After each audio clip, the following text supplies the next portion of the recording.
안녕하세요. DJ 선아입니다. 오늘의 사연 시작해 보겠습니다. 저한테는 아들이 하나 있습니다. 아들은 저와 남편이 만나 결혼하고서 결혼한 지 9년 만에 아주 힘들게 얻은 자식이었어요. 오랜만에 끔찍히도 기다리고 고대하던 자식이라 저희 부부는 아들을 아주 귀하게 키웠습니다.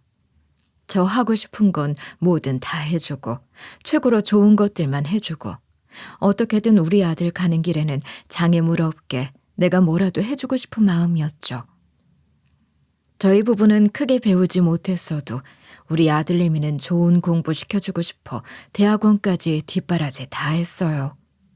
평생을 다 줘도 늘 더 주지 못해 미안한 게 부모 마음이라고 자식한텐 늘 미안하고 가엾은 마음뿐이었죠. 부모가 나이가 많고 배움이 짧아 혹시라도 부끄럽지 않을까, 부족하지 않았나 걱정이 되고 미안한 마음이 컸거든요. 여기까지만 들으시면 자식놈 버릇 버리겠다고 할지 모르겠지만 그렇다고 저희 아들이 망나니같이 부모 은혜도 모르는 막대 먹은 녀석은 아니었어요. 엄마 아버지 고생하신다고 늘 마음 쓰는 효자였고 취업에 성공하고 나서는 그동안 키워주시고 베풀어주셔서 감사했다며 앞으로 꼭 호강시켜드리겠다고 저희를 등에 업고 마을을 한 바퀴 돌기까지 했었죠. 저희 부부 결혼 40주년 됐을 때는 두 분 제대로 된 여행 한 번 못 가지 않았냐면서 비싼 해외여행까지 보내주던 효자였어요. 동네 사람들도 아들 잘 뒀다며 다들 부러워했더랬죠. 그렇게 아들이 대학원까지 나오고도 일이 마땅치 않아 고생하다가 결국 좋은 데 취업도 하고 결혼도 하고 우리 부부 여행도 보내주고 이제 우리도 호강하며 잘 살 일만 남았다 싶었는데 저희 남편은 참 복도 없죠. 실컷 고생만 하고 이제 좀 행복하려고 할 때쯤 남편은 그만 병으로 세상을 뜨고 말았어요. 이제 좀 살만해지니 이렇게 나를 두고 가는구나 싶어 오랫동안 마음이 안 좋았어요. 몇십 년을 부부로 한 집에 부대끼며 살아온 사람이 하루아침에 옆에 없으니 그 허전함은 이루 말할 길 없더군요. 저희 부부가 뭐 유달리 금슬 좋은 부부까지는 아니었는데도 집에 앉아만 있으면 남편 생각이나 그렇게 눈물이 났습니다. 민용 아빠, 우리 민영이 이제 회사 잘 다니고 호강하고 효도 받으며 살 일만 남았는데 왜 날 두고 그렇게 빨리 갔어? 제가 남편을 보내놓고서 하도 울적해 하니까 저희 아들도 신경이 쓰였나 봐요. 아들 내외가 자주 집으로 와서는 저를 참 잘 챙겨주더라고요. 몇 개월을 집에 드나들면서 지극정성으로 잘해주는 아이들이 참 고마웠죠. 엄마, 아버지 돌아가시니까 많이 외롭지? 그래도 이제 내가 있잖아. 아버지는 없지만 엄마한텐 내가 있잖아. 너무 걱정하지 마요. 아버지 못 가지? 이제 내가 다 할 테니까. 그렇게 말해주는 아들을 보니 그래도 내가 말년에 우리 아들이라도 없었으면 서럽고 외로웠을 것을 자식 낳아놓길 참 잘했구나 싶은 마음이 들었어요. 게다가 아들 내외는 제가 맹장염에 걸려 수술받을 때 병원에 거의 전문 요양사처럼 붙어 있었어요. 남편 죽고 몇 달 지나지 않았을 때였는데 자다가 거의 대굴대굴 구를 정도로 배가 너무 아파 119를 불러 병원에 갔더니 맹장염이더라고요. 병원에서 급히 아들 내외에게 연락을 했더니 한밤중에도 한달음에 달려온 아들 내외였어요. 같은 병실 쓰던 사람이 처음엔 제가 무슨 큰 병이라도 걸린 줄 알았다고 하더군요. 난 진짜 무슨 큰 병이라도 걸린 줄 알았어요. 자식이랑 며느리가 하도 옆에서 보필을 잘하고 이렇게 효도를 하고 그러니까. 아니 저 집은 무슨 큰 병이 걸렸길래 저렇게까지 지극정성일까. 참 안 됐다 했었다니까요. 아유 근데 맹장염이라는 걸 듣고 얼마나 웃었는지. 그러게 말이야. 요새 저런 효자 효부가 어딨어. 어머니 아프시다고 이렇게까지 지극정성으로 모시고 말이야. 참 자식 하나는 잘 두셨어. 부러워 죽겠네요. 부러워 죽겠어.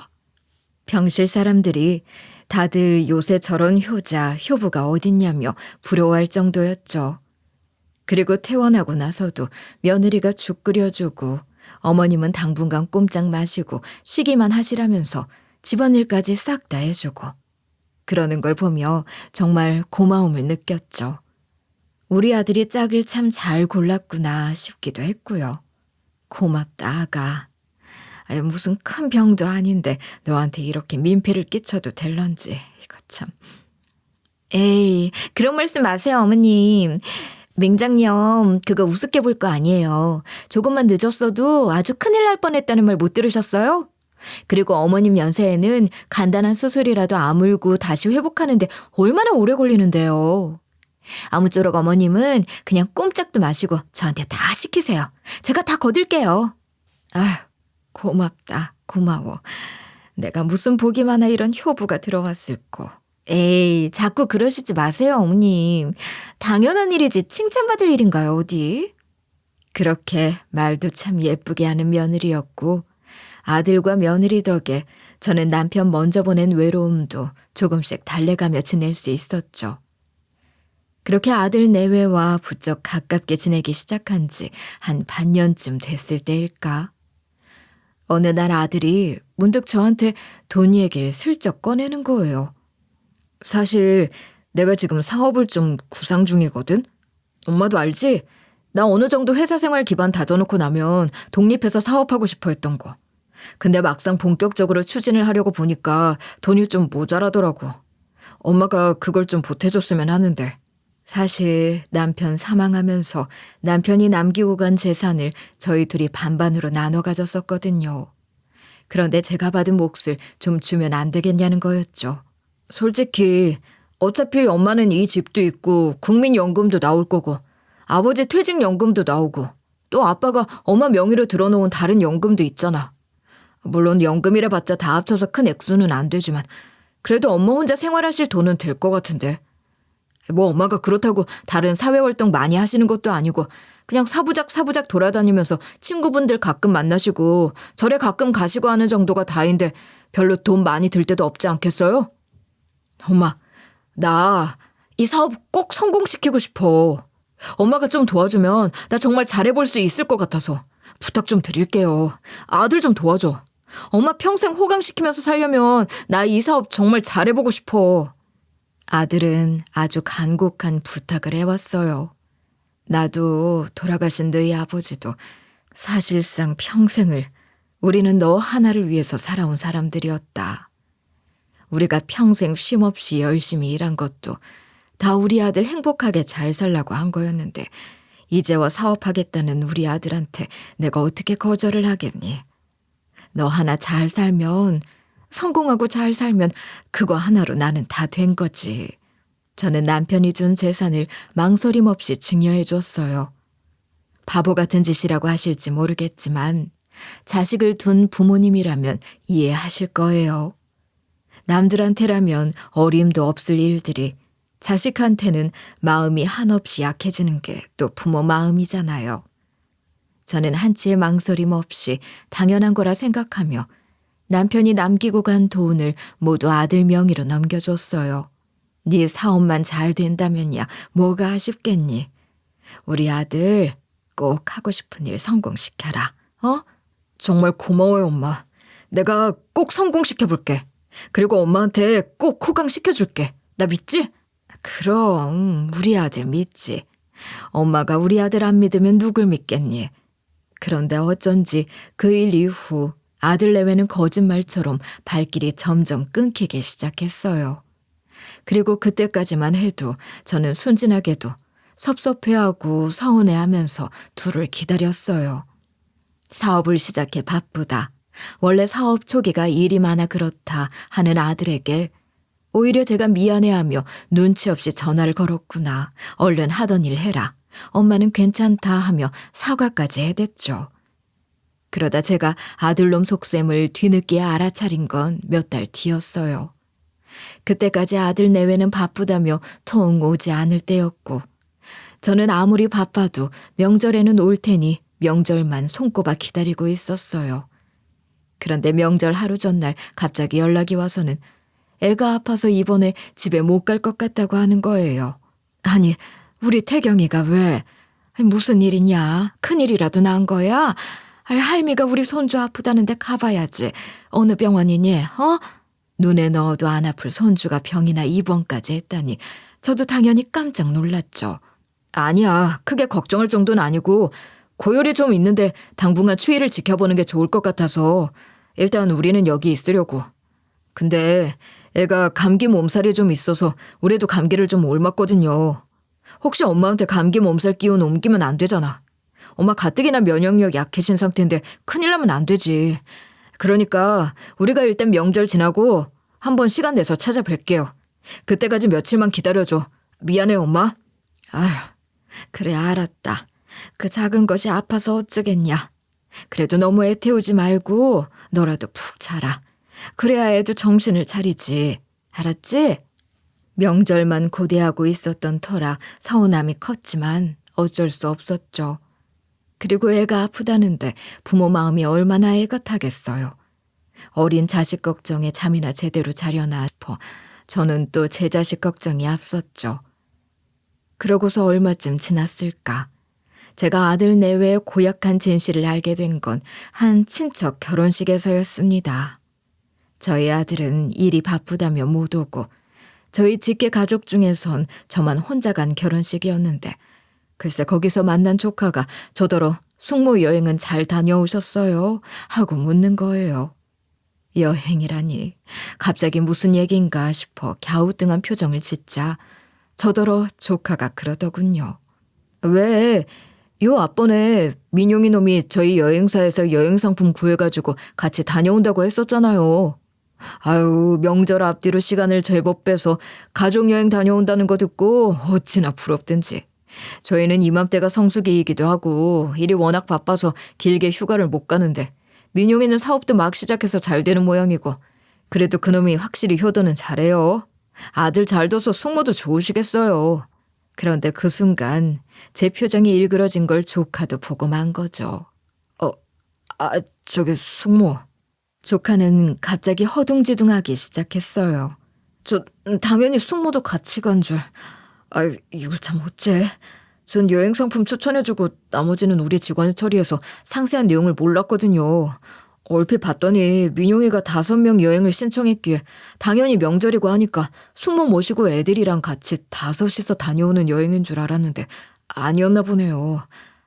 그놈이 왜 그랬을까? 먼저 가보고 숙모 나중에 모시고 가려고 그랬나? 황급히 말도 안 되는 얘기를 덧붙이며 제 눈치를 보는 조카에게 제가 이것저것 캐물었죠. 언제 가서 언제 오는 일정이었고 어디로 갔는지. 그런데 정말 명절 전후 여행이 맞더라고요. 저한테는 애가 아파서 그렇다며 애 핑계까지 대놓고서는 참 너무한다 싶었죠. 그동안은 섭섭해도 한 번도 표현한 적 없었는데 그날은 도저히 저도 못 넘어가겠더라고요. 저들끼리 여행 다녀온다 하면 제가 뭐 뜯어 말리기라도 하나요?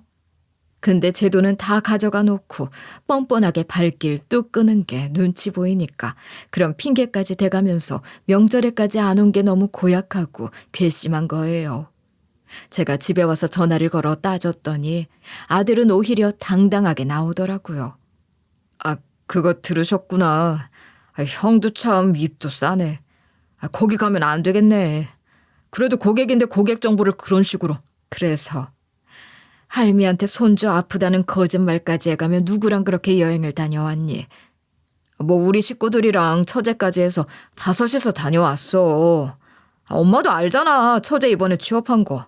그래서 겸사겸사 축하나 할 겸 가자고 해서 같이 간 건데 거기다 엄마를 어떻게 끼워 넣어. 그럼 처제가 엄마 눈치 보여서 가서 뭐 퍽이나 잘 놀겠어? 아들의 반응이 너무 서운하고 서러웠어요. 제가 뭐 거기에 끼고 싶다고 했나요? 전 그동안 서러움을 다 털어놓기 시작했어요. 정말 어떻게 나한테 이럴 수가 있냐, 원하던 돈 너한테 증여해주고 나니 발길을 뚝 끊지를 않나. 이제 애 아프다 거짓말까지 해가면서 발길 한 번을 안 하니. 그럴 거면 앞으로도 명절에 오지 말아라. 그냥 니들끼리 여행 다니고 잘 살아. 그렇게 파르르 화를 내고 전화를 뚝 끊어버렸죠. 그런데 이것들 그런 말은 잘도 지키더라고요. 드문드문 해오던 연락마저도 아예 끊어버리고 이제는 제 생일이나 명절, 심지어는 저희 남편 기일에조차 전화 한 통을 안 하는 거예요. 기가 딱 막혔습니다. 남편 죽고서 저한테 그렇게 깍듯하고 다정하게 잘하던 게 결국은 다 돈 때문이었다는 게 확실해지는 순간이었죠. 자식 낳아 키운 지난 모든 날들에 깊은 회의감이 몰려왔습니다.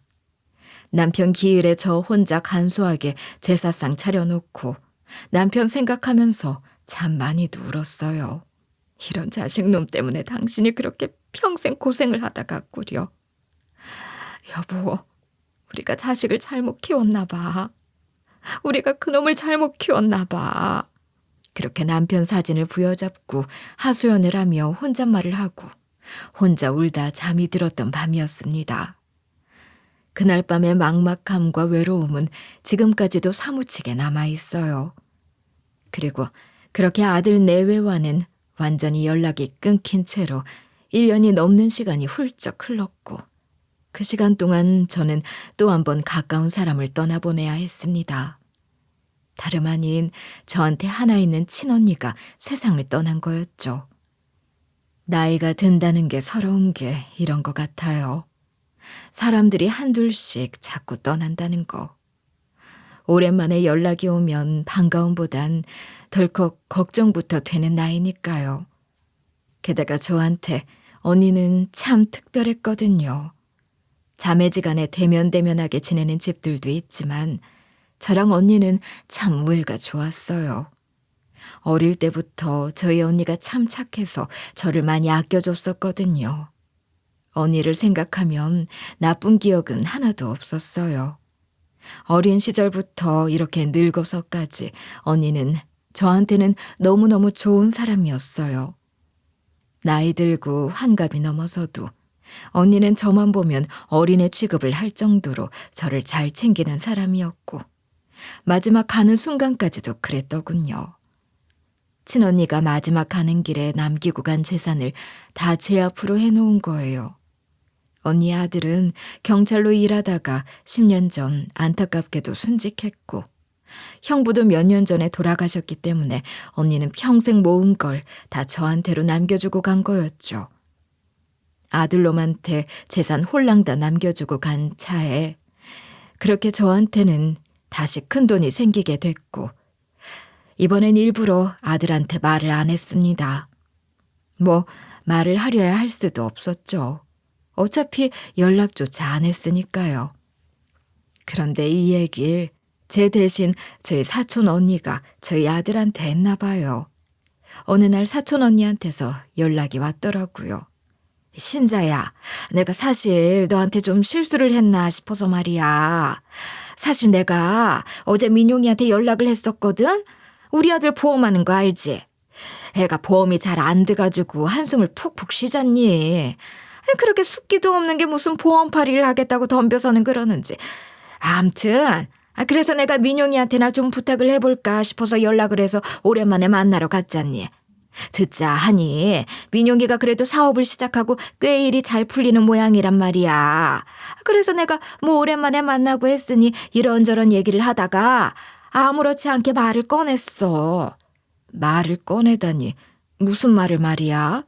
그게 순자 언니가 너한테 재산 남기고 간 거 말이야. 난 아들이니 당연히 알 거라 생각하고 그냥 별 생각 없이 툭 꺼낸 말이었는데 말을 하고 보니 아차 싶은 거야. 민용이 반응을 보니까 전혀 모르고 있었던 모양인 거야. 내 쪽이 그런 것 같던데 맞지? 어쩐지 순자 언니 장례식 때 민용이가 안 보인다 했는데 혹시 둘 사이에 무슨 일이라도 있는 거니? 아휴, 내가 이게 입이 방정이지, 입이 방정이야. 너도 알지? 내가 입산 거. 또 내가 또 이런다. 어제 난 70이 넘게 이렇게 철이 안 드니.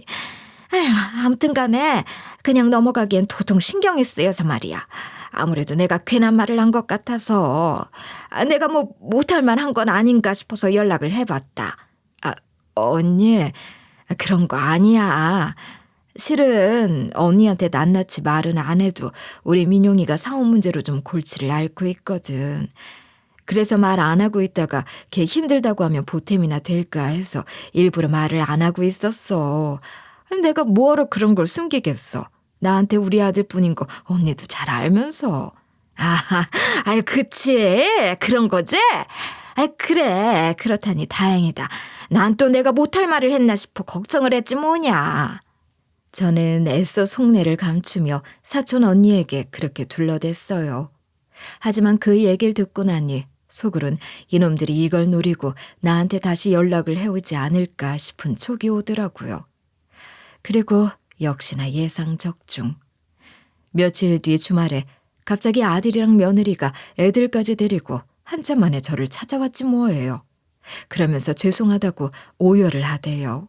엄마, 너무 미안해. 실은 그때 엄마가 너무 서운해하시는 것 같아서 차마 더는 말도 못 꺼냈어. 그때 사실 우리 딴에는 엄마 생각해서 그렇게 한 거였어. 멀리 가는 여행인데 엄마가 비행 오래 하시는 것도 무리일 거고 그렇다고 시간이 그때밖에 안 났는데 엄마 빼고 간다고 하면 너무 서운해하실 것 같고 말이야. 그래서 우리 딴에는 변명을 한다고 그렇게 한 거였는데 너무 잘못된 생각이었나 봐. 사실 그렇게 해놓고 우리도 얼마나 후회를 했는지 몰라. 엄마한테 와서 미안하다고 하고도 싶었고 너무 보고도 싶었는데 엄마가 너무 강하게 나오면서 명절날도 오지 말라고 화를 내셔서 올 엄두도 못 내고 있었지 뭐야. 근데 너무 보고 싶었어요, 엄마. 진심이야. 괘씸하게도 아들과 며느리는 악어의 눈물을 뚝뚝 흘려대고 있더군요. 쟤들이 더 이상 어둠을 콩고물 없으니 발길 끄는 거면서 그것까지 제 탓을 해대는 게 너무 어이가 없었죠. 저는 이것들이 어떻게 나오나 싶어 속으로만 생각하면서 가만히 두고 보고 있었어요. 그동안 아들놈이 했던 짓이며 패턴들을 보면 또 한동안 잘하는 척하다 살살 저를 어떻게든 꼬셔서는 저희 언니 재산 받은 거 지들 앞으로 홀랑 가져가려고 저러는 게 분명하다 싶었거든요. 이젠 저도 놈들의 꼼수를 알았으니 경계태세를 늦추지 않았죠. 속으로는 이번에는 택도 없다 요놈아 하면서 겉으로는 우리 아들 다시 만나니 좋은 척, 우리 손주 예뻐하기나 하면서 시침이 딱 떼고 예전처럼 지냈죠. 아들놈도 한번 했던 짓이 있어서 그런지 이번엔 대놓고 재산에 대해 묻지 못하더라고요. 당장 그러자니 너무 티가 나겠나 싶었는지 틈을 보며 때를 기다리는 게 느껴졌죠. 그런데 하필 아들 내외랑 술을 좀 과하게 마신 날이었습니다. 아들이 사업하면서 좋은 중국 술이 들어왔다고 가지고 와서는 저한테 자꾸 따라주는 걸 마시는 게 아니었는데 그때 그만 취해서 이것저것 물어보는 말에 제가 대답을 하고 만 거예요. 하여간 술이 문제죠. 도수 높은 술이 오랜만에 들어가니까 저도 모르게 정신이 아득해졌고 오랜만에 취기가 오르니까 기분도 살짝 오르더라고요. 엄마, 그리고 미안했어요. 이모 돌아가신 거 못 가봐서. 실은 그때 우리 가족이 넷다 코로나에 걸려서 고생을 오지게 하고 있었거든. 도저히 갈 상황이 못 됐어.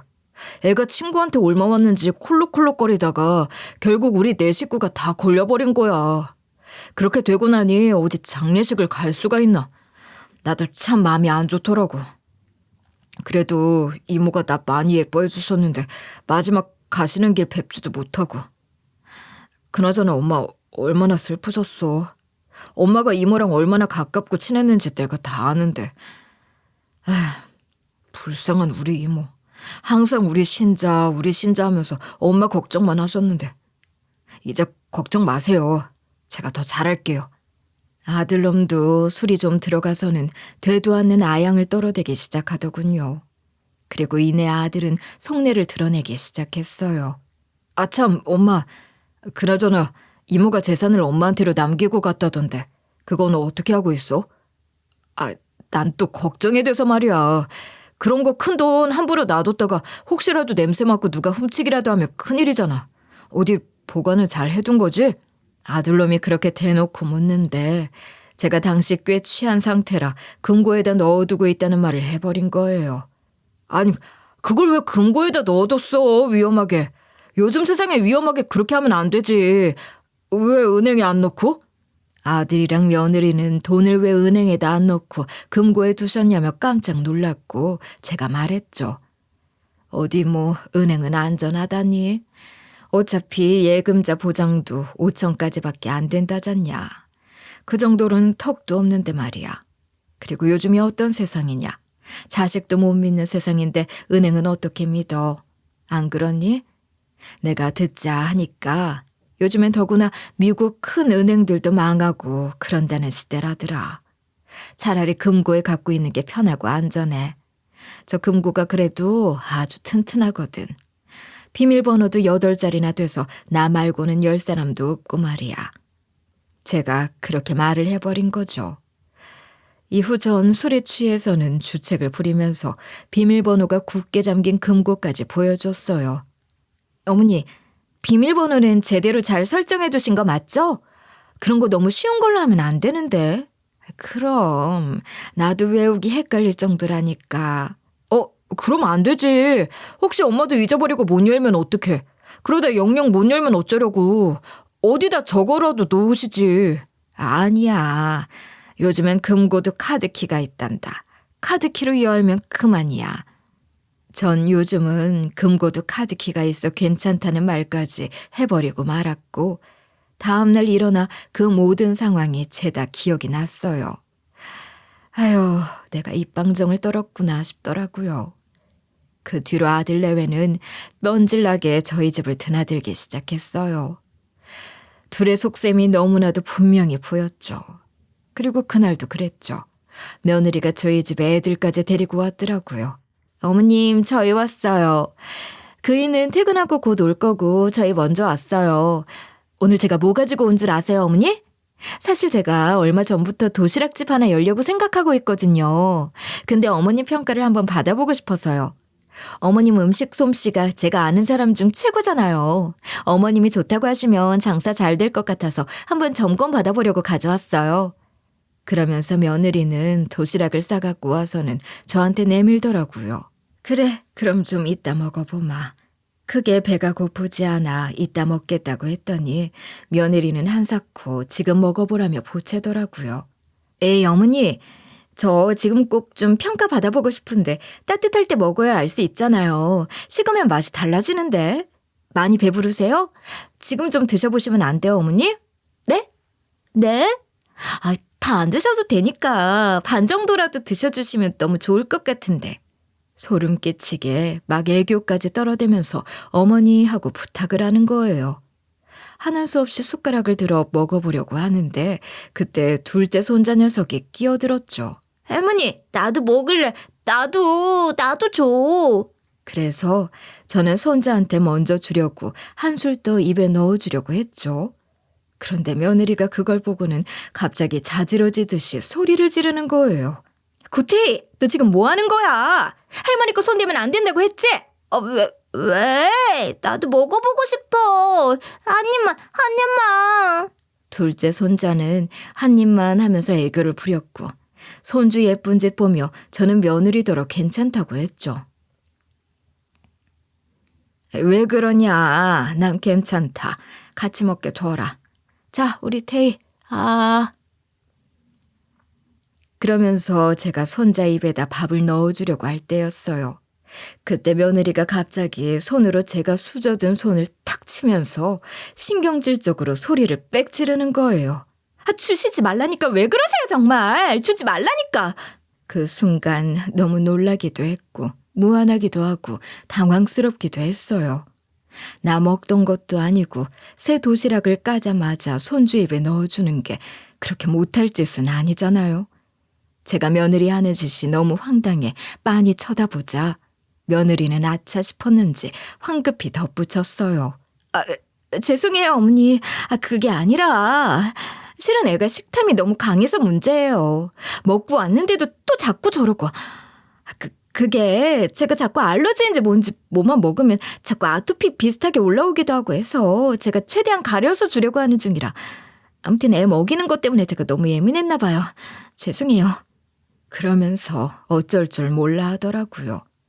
며느리는 갑자기 막 핑계를 대면서 변명을 했지만 아무래도 뭔가 수상한 느낌이 들었습니다. 처음에는 식탐 때문이랬다가 나중엔 알러지랬다가 아토피랬다가 말이 자꾸 앞뒤가 안 맞는 것도 이상하고 설사 그렇다 해도 그렇게 제가 들고 있던 숟가락을 잽싸게 날아와 쳐낼 만큼 그게 어마어마한 일은 아니잖아요. 무슨 독이라도 탄 것도 아니고 말이죠. 그런데 거기까지 생각이 미치니까 아, 그렇구나. 여기에 뭘 넣은 거구나 싶은 생각이 드는 거예요. 그 순간 온몸에 소름이 쫙 돋더군요. 고태희, 너 뭘 잘했다고 자꾸 울어? 아, 어머니 죄송해요. 저 얘 좀 잠깐 달래고 올게요. 아니, 다시 한번 너무 죄송해요, 어머니. 제가 애 때문에 요새 신경이 너무 날카로워졌나 봐요. 어머님한테 그러는 게 아닌데 너무 죄송해요. 며느리는 울어제끼는 둘째 손자를 들쳐업고 애 좀 달래고 오겠다며 나갔고 그 사이 저는 허겁지겁 며느리가 가져온 도시락을 다 비웠어요. 물론 먹어서 비운 건 아니고 다른 데다 담아 버려버렸죠. 제 가방에 들어있던 약봉지에다 몰래 밥을 담은 거예요. 아무래도 이거 뭔가 있다 싶어 일부러 버린 거였죠. 한 10분, 15분쯤 흐른 뒤 며느리는 우는 손자를 달래고선 들어왔고 어느새 절반 넘게 비운 도시락을 보더니 깜짝 놀라더라고요. 어머, 어머니, 그새 이만큼이나 드셨어요? 혹시 맛이 어떠셨어요? 입에는 좀 맞으셨어요? 네 솜씨가 내 맛은 아닌 모양이다. 내 입맛엔 안 맞는구나. 옛날 사람이라 그런가.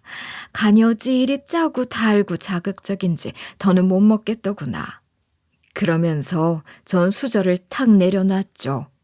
그런데 제가 혹평을 했는데도 며느리는 어째 좋아하는 눈치인 거예요. 확실히 이거 너무 수상한데 싶었죠. 그리고 한 30분쯤 더 지났을까? 저희 아들도 퇴근 후 도착했고 저희는 같이 얘기를 나누고 있었어요. 그런데 갑자기 아들이 시계를 슬쩍 보더니 저한테 묻더라고요. 저기 엄마, 좀 피곤해 보이시는데 혹시 많이 졸리세요? 그러자 옆에 있던 며느리는 살짝 당황한 눈치를 보이며 아들의 옆구리를 살짝 찌르는 거예요. 못 본 척하면서 그 미묘한 공기를 포착한 저는 확신이 들었어요. 아, 뭔가 졸리게 하는 것을 유도했구나라는 확신이 들었던 거죠. 그리고 저는 눈치 빠르게 곧바로 졸린 척을 하기 시작했습니다. 그래, 어떻게든 버텨보려고 했는데 티가 많이 난 모양이구나. 아유, 요즘은 왜 이렇게 잠이 오는지 모르겠다. 아마 나이가 들어 그런가 보다. 초저녁 잠이 많아져 큰일이야. 아주 8시 뉴스도 시작하기 전에 그렇게 잠이 와서 일찍 잔다니까. 그랬더니 아들이랑 며느리는 화색을 띠고는 그럼 1~2시간만 잠깐 주무시라고 하더군요. 그럴 수야 있나. 설거지도 해야 하고 할 일들이 있는데. 어머, 아니에요 어머니. 힘드시게 뭐하러 직접 하세요. 제가 할게요. 어머님 얼른 눈 좀 붙이세요. 눈에 졸음이 가득하세요. 며느리는 얼른 본인이 하겠다면서 나더러 얼른 주무시라며 바쁘게 설치기 시작했어요. 저는 그럼 잠깐만 눈 좀 붙이마 하고 자는 척을 하기 시작했죠. 평소 잠버릇처럼 살짝 코까지 고는 흉내를 내기 시작하자 아들 내외는 안심이 됐는지 제가 잠든 걸 확인한 후 슬슬 움직이기 시작하더라고요. 제 집안 곳곳을 뒤지기 시작했던 거죠. 비번을 알아내는 건 무리야. 빨리 카드키. 어떻게든 카드키를 빨리 찾아야 돼. 알았으니까 빨리 찾기나 해. 난 이쪽 볼 테니까 당신은 저쪽으로 가봐. 빨리 카드키를 찾아야 한다면서 난리를 쳐대기 시작했고 저는 가느다랗게 실눈을 뜨고 두 인간이 온갖 방을 다 뒤지며 카드키를 찾겠다고 혈안이 된 걸 보게 됐죠. 아들 내외가 다른 방으로 가 뒤지면서 카드키를 찾고 있는 사이 저는 조용히 창문을 열고 바로 마당으로 뛰어나왔습니다. 저희 집은 뒷문이 있는 주택이어서 몰래 나가는 게 그리 어렵지는 않았어요.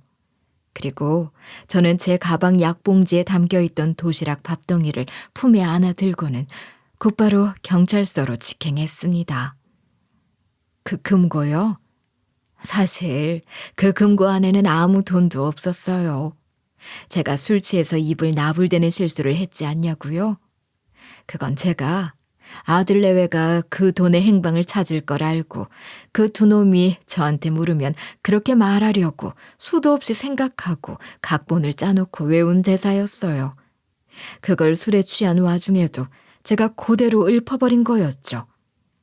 그때 제가 좀 취했던 건 맞지만 정신을 다 놔버릴 정도로 취한 건 아니었거든요. 원래 술이 그렇게 약한 편이 아니기도 했고 또 아들 내외를 견제하려다 보니 정신력도 더 강해졌던 것 같아요. 게다가 아들이 속내를 드러내기 시작하니 저도 이때다 싶어 금고 이야기를 꺼냈던 거였고요. 그리고 아니 요즘 세상에 금고에다 돈을 넣어두는 인간이 어디 있습니까? 사실 돈은 모두 안전하게 계좌에 다 들어가 있었고 저는 두 놈들 한번 제대로 엿먹어 보라고 일부러 금고에 돈을 넣어둔 척 한 거였거든요. 그렇게 해두면 분명 두 놈이 저희 집에 와서 금고에 손을 댈 거라는 걸 알고 있었고 그럼 그때 절도죄로 신고해 깜빵에다 쳐넣어버릴 작정이었던 거죠. 오죽하면 제가 두 놈들 때문에 저희 집에다가 녹음기까지 설치를 해뒀다니까요. 여기 이거 성분 분석 좀 해줘요. 여기 뭐가 들어있는지 그거 알 수 있죠? 경찰에서 조사하면 그런 거 다 나온다면서요. 제가 뛰어들어와서는 다짜고짜 밥덩이를 내밀면서 경찰한테 성분 분석 좀 해달라고 하니까 처음에는 경찰이 절 웬 미친 노인네 보듯 보더라고요. 급하게 도망쳐 나오느라 신발도 못 신었지. 헐레벌떡 뛰어오느라 머리며 옷이며 꼴도 완전히 엉망이지. 그러니까 그래 보일 수도 있겠다 싶더라고요. 나 미친 사람 아니에요. 우리 아들이랑 며느리가 나한테서 돈을 훔치려고 해요. 내가 상속받은 게 좀 있는데 그걸 노리고 아무래도 여기다 뭔가를 넣은 것 같아요. 그래서 분석이 필요해요. 저는 경찰을 붙잡고 자초지종을 설명하기 시작했어요. 지금 이 두 놈이 날 재워놓든가 뭘 어떻게 하고는 내 돈을 훔쳐가려고 한 것 같은데 눈치채고 먹는 척하고 그대로 가져왔어요. 지금 당장 성분 조사 좀 해서 알려줄 수 없어요? 우리 집에 녹음기가 있어 증거도 있어요. 급하게 오느라 못 가져왔지만 나중에 제출할 수 있어요. 두 놈 다 우리 집에 있으니까 지금 딱 가서 잡으면 된다고요. 분석해서 결과 알아보고 바로 가면 늦진 않을 거예요. 빨리 서둘러야 해요. 그러자 경찰은 일단 신고 절차를 밟아야 하니 진정하고 앉아서 작성이랑 진술 좀 해달라고 하더군요. 일단 무슨 상황인지는 알겠어요, 어르신. 근데 그 성분 분석이라는 게 그렇게 간단하게 빨리 되는 게 아니에요. 일단 신고를 먼저 하셔야 되고요. 신고 절차 다 끝나면 성분 검사에도 며칠이 소요되거든요. 그러니까 일단 집에 가서 계시면 저희 쪽에서 연락을 드릴 거예요. 이 양반이 지금까지 내 얘기를 뭘로 들은 거야? 아니, 지금 나한테 뭘 먹이려고 한지도 모르는 놈들이 우리 집에 있다니까. 거길 갔다가 내가 무슨 봉변을 당할 줄 알고 그러는 거야. 예, 그렇죠. 그건 그렇네요. 그럼 뭐 혹시 어디 가 계실 때는 없으세요? 다른 자식은요? 신고를 마친 뒤 일단 성분 검사가 끝날 때까지 저는 아는 사람 집에 몸을 피해 있기로 했어요. 절에 다니며 알게 된 친한 동생 집에 며칠 신세를 진 거죠. 다짜고짜 연락해 신세를 지자니 미안하기도 했지만 지금 집에 갔다가 무슨 꼴을 당할 줄 알고 집에 가겠어요. 게다가 이미 두 놈이 제가 자리 비운 걸 알고 난리가 났을지도 모르는데 말이에요. 그리고 신고를 한 며칠 뒤 경찰에선 성분 검사가 완료됐다는 연락이 왔고 음식물 속에 잠이 오게 하는 성분이 들어있었다고 하더군요. 그것도 아주 다량이 말이죠. 분석 결과는 예상한 그대로였고 이 결과를 바탕으로 아들 내외에 대한 본격적인 수사가 시작됐어요. 단순히 밥에 그것만 탄 게 문제가 아니라 제 집에서 재산까지 노린 정황이 분명했기 때문에 경찰은 둘의 휴대폰까지 수사를 하게 됐죠. 그리고 그 과정에서 둘이 금고를 털려고 공모한 일들과 대화 내용이 샅샅이 드러난 거예요. 게다가 제가 미리 집에 몰래 설치해 놓은 녹음기 또한 증거로 활용되었습니다. 둘은 아마 제가 눈치를 채거나 신고까지 할 거라고는 전혀 생각도 못하고 있었던 모양이더라고요. 그래도 우리 엄마가 나를 얼마나 끔찍하게 생각하면서 키웠는데 그렇게까지 하시겠어? 했던 거겠죠. 하지만 그런 배신까지 한 자식놈을 제가 부모라는 이유로 어디까지 봐줘야 되나요? 그렇게 봐주고 넘어가다 이런 재앙을 키운 거나 다름없었는데 말이죠. 경찰서에 온 둘은 꼴사납게 언성 높여 싸우대기 시작했어요. 그러니까 내가 그런 방식은 너무 허술하다고 했잖아. 그런 식으로 했다가 들통나게 십상이라고 하니까 당신이 계속 우겨가지고는. 이게 나 때문이야? 나 때문이냐고, 어? 이게 다 당신 때문이잖아. 뭐? 내가 뭘 어쨌다고? 당신이 그때 발연기를 오지게 했잖아. 졸리지 않냐 어쩌냐 해대니까 그때 당신 엄마가 눈치 딱 챈 거 아니야. 그것만 아니었어도 일이 이렇게 되진 않았을 거라고. 뭐? 나 참 어이가 없어서. 네가 허술한 방식을 고집했으니까 이렇게 된 거 아니야. 어디다 대고 내 핑계를 대고 있어. 돌았냐? 뭐? 말 다 했냐 지금? 이게 뭘 잘했다고? 야. 이것들이 지금 뭐하고 있어? 여기가 당신네들 안방인 줄 알아요? 어디서 소리를 높이고 있어. 부모한테 그딴 짓을 해놓고 지금 뭘 잘했다고 싸우고들 있어? 둘은 대판 싸워대다가 경찰한테 크게 야단을 맞았죠.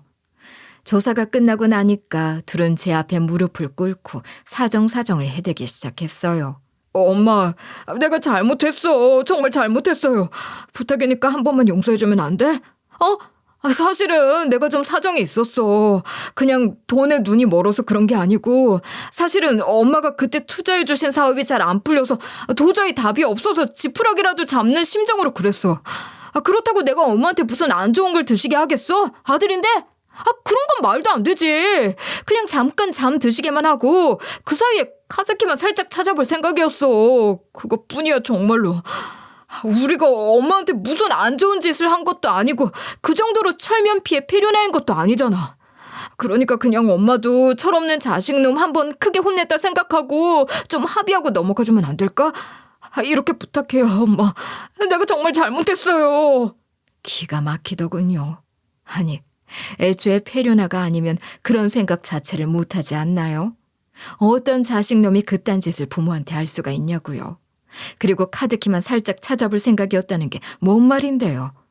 결국엔 그걸로 금고 열어서는 제 돈 훔쳐갈 생각이었다 이거잖아요. 지들 죄가 별거 아닌데 일 키운다는 식으로 말하기에 어이가 없어서 저도 퍼부었죠. 이것들이 세트로 정신이 나갔구나. 니들이 한 짓이 무슨 짓인 줄 알고 입을 놀려. 어디서 별일 아니라는 식으로 말을 하고 있어. 나 잠든 사이에 내 집에서 내 돈 뺏어갈 작정을 한 놈들이 어디서 감히 고개를 빳빳이 쳐들어? 어? 그러자 둘은 또 싸워대기 시작했어요. 엄마, 사실 우리 와이프가 다 시킨 거야. 내가 뭐 엄마한테 그런 짓 할 생각을 먼저 했겠어? 그럴 리가 있겠냐고. 뭐? 미쳤니? 어디서 나한테 뒤집어 씌우고 있어? 왜? 내 말이 틀렸어? 내 말 맞잖아. 이거 다 네가 짠 시나리오 아니야. 네가 도시락 가게 어쩌고 하면서 다 생각한 거고 난 그냥 거들었을 뿐인데 내 말이 틀렸냐고. 와, 이 뻔뻔한 놈 좀 보게. 야, 이게 너 때문 아냐 이 새끼야. 네가 네 엄마 돈 뺏어올 방법 찾으면서 멍청하게 아무 방법도 못 떠올리니까 내가 하나 얘기한 것 뿐이잖아. 그랬더니 너도 좋다고 따라놓고서 왜 지랄이야? 지 애미한테서 돈 뺏어다가 사업 키울 생각만 하던 놈이 뭘 잘했다고 입을 놀리고 있어. 야, 폐륜아는 네가 폐륜아잖아. 나야 내 부모도 아닌데 지 엄마란 사람한테 그딴 짓을 하는 게 인간이냐? 이것들이 근데 정신들 안 차려? 야, 뭐해? 이것들 당장 유치장에 앉혀놓고. 예, 이리 오세요. 빨리 오시라고. 결국 둘은 유치장에 갇히고 저는 경찰 조사를 마저 마치고 나왔어요. 근데 참 둘이 진짜 멍청한 게 경찰 말을 들어보니 만약 그때 그렇게 제가 탈출한 걸 발견하고서 망했나 들켰나 보다 하고서 그냥 다 냅두고 나왔으면 그냥 미수죄가 됐을 거래요. 그런 일을 벌이기는 했지만 결과적으로는 해당 음식물도 제가 먹지 않았고 또 훔칠 계획을 세웠지만 결과적으로는 실패한 거니까요. 그런데 이 두 놈들은 멍청한 건지 약은 건지 제가 창문으로 탈출한 걸 알고는 이러다 엄마 돌아오면 돈 훔쳐갈 방법 없다 하고는 그 금고를 둘이서 끙끙대고 옮겨서 아예 탈취를 해간 거예요. 그래서 지들끼리 어디에다 맡겨서 열어보려고 한 거죠. 그런데 그렇게 되면 그 안에 뭐가 들어있건 어쨌건 절도죄가 성립된 거잖아요. 결국 금고 안에 들어있던 건 거액의 돈 대신 별것 아닌 나부랭이들 뿐이었으니 꽤나 허탈하긴 했을 테지만요. 결국 둘은 재판에 넘겨졌고 항소까지 한 끝에 징역 대신 벌금형을 받게 됐어요.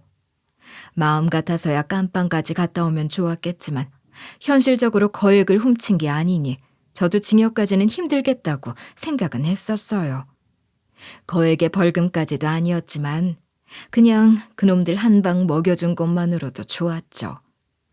저더러 자기네 안 그래도 빚지게 생겼는데 더 힘들어졌다며 징징대는 소리 해대는데 그게 이제 더 이상 나랑 무슨 상관이니? 니들 알아서 해라 하고 딱 잘라버렸죠 뭐. 이후 저는 오래 살던 집을 팔아서 아파트로 이사했어요. 두 놈들이 함부로 찾아오지도 못하게 주소도 안 알려줬고 보안도 더 잘 되는 안전한 곳으로 이사한 거죠. 여긴 경비가 꽤 잘 돼 있어서 내 허락 없이는 못 들어오거든요. 연락처도 바꿔버렸고 주소도 안 알려줬더니 이후 사촌 언니와 조카를 통해서 아들놈이 저를 찾아대더라고요. 저도 차마치 낯짝을 들이밀 용기는 없었는지 손주들 핑계를 대더군요. 자기는 미워도 손주들 생각은 나시지 않냐면서 태경이 태희가 엄마를 많이 보고 싶어해요. 할미 하면서 어찌나 찾는데요 하는 가증스러운 메시지를 보내왔는데 얼씨구나 하고 바로 삭제를 해버렸죠. 자식놈들은 이게 문제인가 봐요. 뭐든 베풀고 잘해주고 내어주기만 하니까 그런 상황에서조차 제가 또 바보같이 다시 속아 넘어갈 거라 생각한 모양이죠. 하지만 그동안 그렇게 당했으면 됐지 2번, 3번 또 같은 잘못을 반복할 생각이 저는 없거든요. 손주 물론 예쁘죠. 하지만 제 자식은 뭐 안 예뻤나요? 그렇게 죽고 못 살던 자식놈한테 배신 한번 당해보고 나니 아들이고 손주고 다 소용없다 싶고 오만정이 다 떨어지더라고요. 늙음하게 생긴 돈 남보다 못한 가족 말고 더 좋은 곳에 쓰려고 다짐하고 있어요. 그리고 저는 친언니한테서 받은 돈의 일부로 작은 가게도 하나 열었습니다. 아들을 위해 평생 살아왔고 아들이 제 노후를 책임져 줄 거라 당연하게 믿었고 또 아들만이 제 인생의 행복이라 생각했던 저였지만 그게 얼마나 어리석은 환상이었는지 저는 뒤늦게 다 알아차렸죠. 결국 자식조차도 남이라는 걸. 누구도 100% 믿어서는 안 된다는 거요. 이제는 언제 배신할지 모르는 남이 아니라 제 자신을 위해 투자하고 제 자신을 위해 행복하고 제 스스로 제 노후를 준비하려고 해요. 그리고 무엇보다 나이가 들었지만 일을 할 수 있다는 게 참 복이라는 생각이 드는 요즘입니다. 얼마나 더 살 수 있을지 알 수는 없지만 이제는 누구를 위해서가 아니라 저를 위해서 살며 또 다른 사람들에게 베풀고 보시하며 살 생각입니다. 저는 그동안에 편협하고 어리석었던 시간에서 눈을 떠 비로소 지혜로운 삶을 살 수 있게 된 시작점에 서 있는 기분입니다. 그럼 지금까지 제 이야기를 들어주신 분들께 감사드립니다. 모든 분들의 평안을 기도합니다.